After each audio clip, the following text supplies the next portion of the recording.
రాష్ట్రంలో ఉన్న schools junior కాలేజీలు అప్ టు 12th వరకు ఎవరైతే విద్యార్థులు ఉన్నారో వీరందరికీ మధ్యాహ్న భోజనం కార్యక్రమం అల్పాహారము పాలు ఇవ్వాలి అని కేబినెట్లో నిర్ణయం తీసుకోవడం జరిగింది.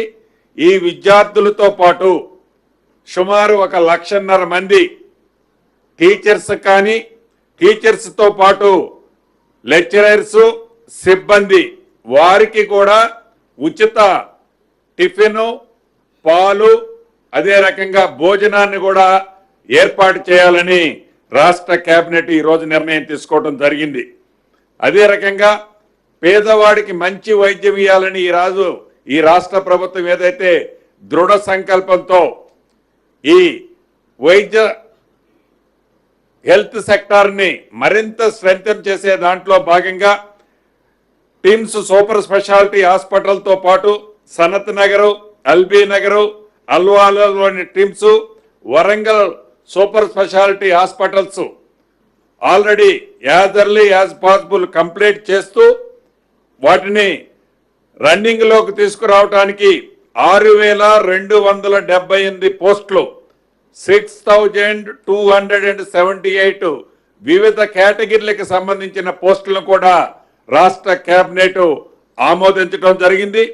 దీనితో పాటు ఇందాక ఏవైతే ఈ 4 కార్పొరేట్ స్థాయి హాస్పిటల్స్ చెప్పానో భవిష్యత్తులో ఈ హాస్పిటల్స్ కూడా సీఎం రిలీఫ్కి సంబంధించిన ఎల్ఓసీలు ఇవ్వాలని కూడా రాష్ట్ర కేబినెట్ నిర్ణయం తీసుకోవడం జరిగింది. అదేవిధంగా రాష్ట్ర ప్రభుత్వం హైదరాబాదులో ఏదైతే రివర్ ఫ్రంట్ ఉందో మూసి ప్రక్షాళన చేసే దాంట్లో భాగంగా ఫేజ్ 1కి సంబంధించి గాంధీ సరోవరకు ఉన్న వి షేపులో ఉన్న ఆ మూసీ రివర్ని 21 కిలోమీటర్లు ఫస్ట్ ఫేజ్లో రాబోయే కొద్ది రోజుల్లో టెండర్ పిలవటానికి ప్రిపేర్ చేశారు.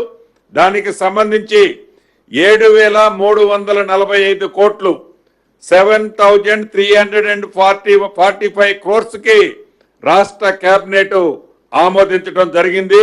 ఫస్ట్ ఫేజ్కు సంబంధించిన ఈ 21 కిలోమీటర్లకు సంబంధించి దీనివల్ల రాబోయే రోజుల్లో ఏ ఉద్దేశంతోనైతే ఈ మూసీ పరివాహక ప్రాంతంలో ఉండే ప్రజలు కొన్ని దశాబ్దాలుగా ఇటు మురుగుతో అటు వరదలు వచ్చినప్పుడు అభద్రతతో ఉన్నారో శాశ్వతంగా వారికి మంచి జరగటమే కాకుండా అదే రకంగా లింక్ రోడ్డు లాగా ఈ మూసీకి బోత్ సైడ్స్ ఉన్న బ్యాంకుల్ని డెవలప్ చేసి ఇంప్రూవ్ చేసి దీన్ని రహదారుల వల్ల అంతర్గతంగా ఈ కోర్ సిటీలో ఉన్న ప్రజలకి ట్రాన్స్పోర్ట్ ప్రయాణానికి మరిన్ని వసతులు సౌకర్యాలు కూడా కలుగుద్దనేది కూడా మీ ద్వారా రాష్ట్ర ముఖ్యంగా జిహెచ్ఎంసీ పరిధిలో ఉండే ప్రజానీకానికి తెలియజేస్తున్నాం. అదేవిధంగా ప్రధానంగా వరంగల్ జిల్లా నెక్కొండ మండలం బొల్లికుంట గ్రామంలో గోదాముల కోసం ఒక 50 ఎకరాలు అంటే గతంలో గోదాములు అంటే ఒక 5 ఎకరాలు 6 ఎకరాలతో కేటాయించి ఒక చిన్నపాటి సైజుతో నిర్మించేది. ఇక్కడ భారీ గోదాములు ఏర్పాటు చేయాలని అదే రకంగా కట్టాల మండలం కర్కలపాడు గ్రామంలో కూడా ఒక 10 ఎకరాలు ఇలా గోదాములకు సంబంధించి ఒక 5-6 కాన్స్టిట్యున్సీస్ లో అదే రకంగా జవహర్ నవోదయకు సంబంధించి మహబూబాబాద్ జిల్లా పెద్దాయిపల్లి గ్రామంలో 20 ఎకరాలు సూర్యాపేట జిల్లా కోదాడులో 19 ఎకరాలు జగిత్యాల జిల్లాలో కేంద్రీయ విద్యాలయానికి సంబంధించి 5 ఎకరాలు అదే రకంగా కేంద్ర రాష్ట్ర ప్రభుత్వాలకు సంబంధించిన వివిధ సంస్థలకి కూడా కొన్ని భూములను కేటాయించడం జరిగిందని మీ ద్వారా రాష్ట్ర ప్రజలకు ఈరోజు కేబినెట్లో జరిగిందని మీ ద్వారా రాష్ట్ర ప్రజలకు తెలియజేయడం జరుగుతుంది. థ్యాంక్ యూ అన్న. ఎస్, సుప్రీంకోర్టుకి కూడా అప్రోచ్ అవ్వాలని ఈరోజు కేబినెట్ నిర్ణయం తీసుకోవడం జరిగింది.